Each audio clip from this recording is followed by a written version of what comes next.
penilaian dan evaluasi pembelajaran. Assalamualaikum warahmatullahi wabarakatuh. Kembali lagi bersama saya Abdul Rahim. Dalam channel ini kita akan membahas mengenai perencanaan dan pelaksanaan penilaian dan pelaporan hasil penilaian itu sendiri. Baik, perencanaan, pelaksanaan dan pelaporan hasil penilaian itu merupakan bagian integral dari proses pendidikan dan evaluasi. Adapun langkah-langkah umum untuk perencanaan dan pelaksanaan penilaian adalah sebagai berikut.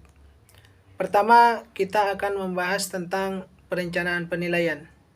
Langkah-langkah yang harus dilakukan adalah yang pertama adalah identifikasi tujuan penilaian. Identifikasi tujuan penilaian yaitu kita menentukan tujuan penilaian, apakah untuk mengukur pemahaman konsep, keterampilan, atau sikap. Yang kedua, pemilihan metode penilaian. Pemilihan metode penilaiannya ini yaitu kita memilih metode yang sesuai seperti ujian tertulis atau observasi dan lain sebagainya. Yang ketiga yaitu pengembangan instrumen penilaian. Di sini pengembangan instrumen penilaian ini yaitu membuat instrumen penilaian yang sesuai dengan tujuan yang ingin kita ukur.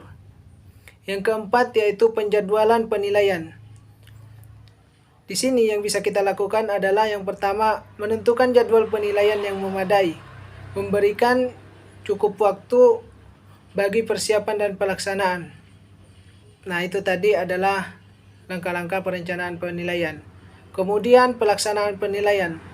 Adapun langkah-langkahnya yaitu memberikan instruksi yang jelas. Yang kedua, pantau pelaksanaan penilaian. Yang ketiga, memberikan feedback. Yang ketiga yaitu memberikan feedback formatif. Yang keempat, rekam hasil penilaian. Nah, terus yang selanjutnya yaitu laporan hasil penilaian itu sendiri, di mana langkah-langkahnya yang pertama analisis hasil.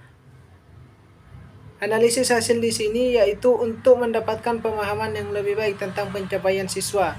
Yang kedua yaitu setelah analisis hasil, yang kedua adalah penyusunan laporan. Penyusunan laporan penilaian yang jelas dan informatif. Setelah penyusunan laporan adalah memberikan feedback kepada siswa. Setelah itu komunikasi dengan stakeholder. Yang kelima, evaluasi proses penilaian, dan yang keenam adalah pengembangan lanjutan. Perlu diingat bahwa proses penilaian adalah siklus yang akan terus berlanjut selama proses pembelajaran. Evaluasi dan penilaian harus terus ditingkatkan karena akan terus diperlukan untuk memastikan efektivitas pendidikan pada suatu lembaga. Seperti itu. Mungkin itu dulu yang dapat saya sampaikan. Mungkin kita akan bertemu lagi pada video berikutnya. Assalamualaikum warahmatullahi wabarakatuh.